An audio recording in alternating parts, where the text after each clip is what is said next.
Bible is not just one book. It is made up of 66 books. Tama ba? Tama. 39 sa Old Testament, 27 sa New Testament. Bible, written originally sa Hebrew, Greek, at Aramaic. Wala pang English nun. Di pa na-invento English nun. The Bible is based on 5,800 manuscripts or pieces of manuscripts dated from 2nd century to 10th century. Meaning, after the death of Christ, ito yung pinakaunang mga scripture. Ngayon, bibigyan ko kayong test. How do you test reading your Bible? Bigyan ko kayo example. Mark, Luke, Matthew, John, the Gospel. Meron 4 tests na pwede kayong gawin. Internal consistency. Number 1, internal consistency. Kung meron ba mga contradiction dito, kapag binasa ninyo yung Mark, Luke, Matthew, John. There are different perspectives, but not contradiction. Linawin ko lang, if you read the Bible, Mark, Luke, Matthew, John, parang si Jobert, ako, at si King, may nakita kaming bata.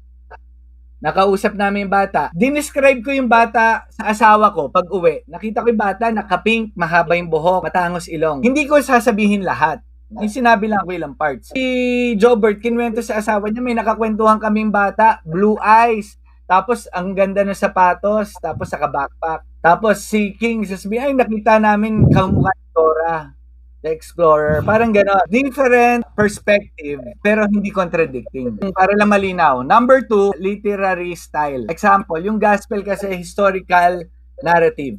The way it was written, parang newspaper siya. Panahon na ganito, ganitong oras, alas 4 ng hapon, sa dagat ng Jordan River, magkakasama si ganito, ganito, ganito, na nasa bangka. Gets nyo? Detailed sila. Hindi sila yung third archaeology. Reliable yung mga place. Bethlehem, yung, di ba yung mga Jordan River, lahat ng dinescribe sa Bible, sa archaeology, may kita totoo na merong ganon. Yung fourth, manuscript evidence. Yun yung 5,800 manuscript na dated. Hindi yun yung mga original, pero yun yung copies, hindi contradicting. Alam nyo ba na ang Bible, whole Bible, has 63,779 cross references. Meaning, kapag binasa ninyo, konektado yan, 63,779. Kapag binasa ninyo. Written by 40 different men over 1,500 years in 3 different continents. Europe, Asia, Africa. Hindi pwedeng aksidente, hindi kaya yun.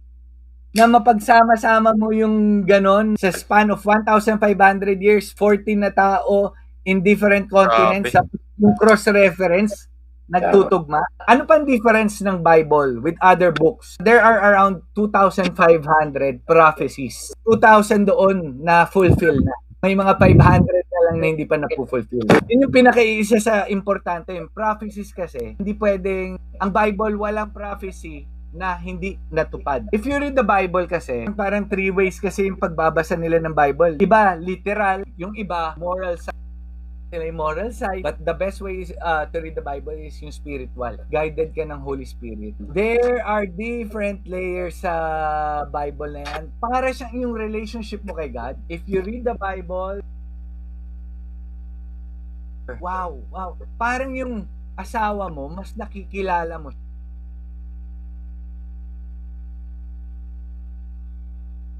Ano pala tayo dun sa school, nakita mo pala ako ng bata pa ako. Gets nyo? May ganun na yung relationship mo eh. It doesn't matter if you don't fully understand everything. The important thing is you know your identity in Christ. You have to know about the gospel, which is the good news, the salvation. Because if you really want to know God, nandiyan na yung Bible eh. Just seek first the kingdom of God and all these things shall be added unto you. Alam nyo ba na ang Bible has 63,779 cross references. The Bible is based on 5,800 manuscripts or pieces of manuscripts dated from 2nd century to 10th century. Yung Christianity, naka-base kami